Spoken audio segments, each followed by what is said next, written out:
আসসালামু আলাইকুম। বিশ্বকাপে বাংলাদেশের অবস্থান সম্পর্কে অলরেডি আপনারা অবগত হয়ে গেছেন, সবকিছু জেনে গেছেন আপনারা। বাংলাদেশের আপকামিং বিশ্বকাপকে ঘিরে কত কাহিনী ঘটছে। আইসিসি গতকালকে একটা চিঠি নাকি বাংলাদেশের বিসিবি কে প্রকাশ করেছে বা চিঠি পাঠিয়েছে। নিরাপত্তা যে আইসিসি নিরাপত্তা কমিটি রয়েছে তারা এই চিঠিটা পাঠিয়েছে, যে চিঠিতে তারা তিনটা দাবি করেছে যাতে বাংলাদেশ বিশ্বকাপে অংশগ্রহণ করলে তাহলে এই তিনটা কারণ তাদেরকে করতেই হবে। সেই তিনটা কারণ কোন তিনটা? এক নম্বরে হচ্ছে মুস্তাফিজুর রহমানকে বাংলাদেশের বিশ্বকাপের দল থেকে বাদ দিতে হবে। ভাই, এটা কি মামাবাড়ির আবদার?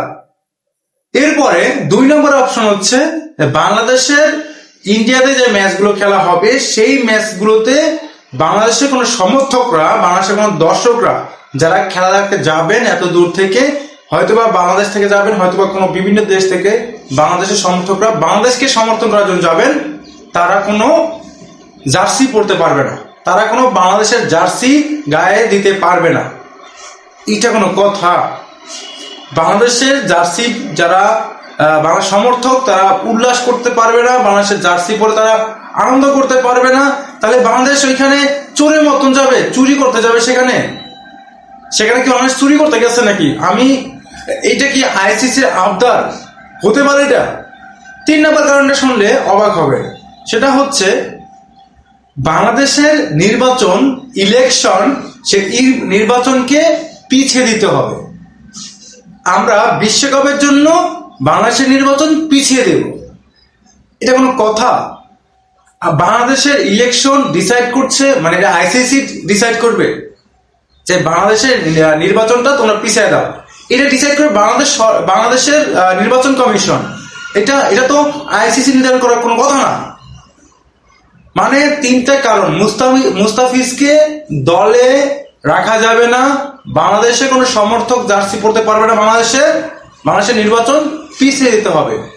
তিনটা কারণ, এই তিনটা কারণে বাংলাদেশ যদি করতে পারে বাংলাদেশ, তাহলে বাংলাদেশের বিশ্বকাপ সম্ভব হবে।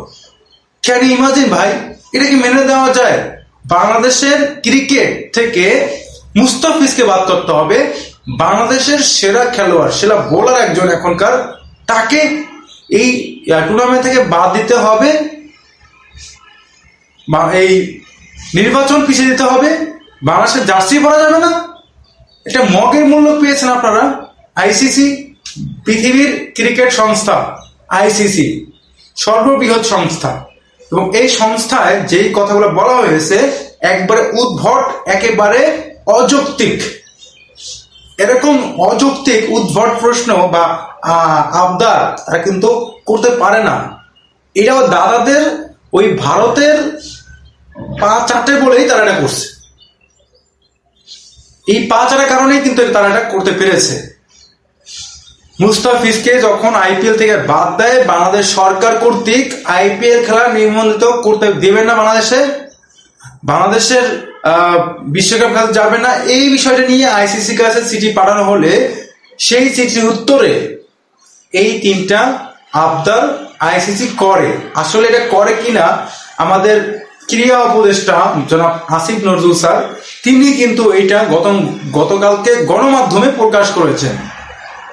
এটা কোনোভাবে গ্রহণযোগ্য না যে বাংলাদেশের এই তিনটা কারণে বাংলাদেশ খেলে বিশ্বকাপ খেলবে না। ভাই, একটা বিশ্বকাপ না খেলে বাংলাদেশে কি এমন আসবে? খেলা লাগবে না বাংলাদেশে? এমন উদ্ভট অযৌক্তিক কোনো কারণেই খুঁজে পাচ্ছি না আমি এখানে। আপনাদের কাছে কেমন লেগেছে এই তিনটা প্রশ্নের কারণ? কমেন্টসে জানিয়ে দিবেন।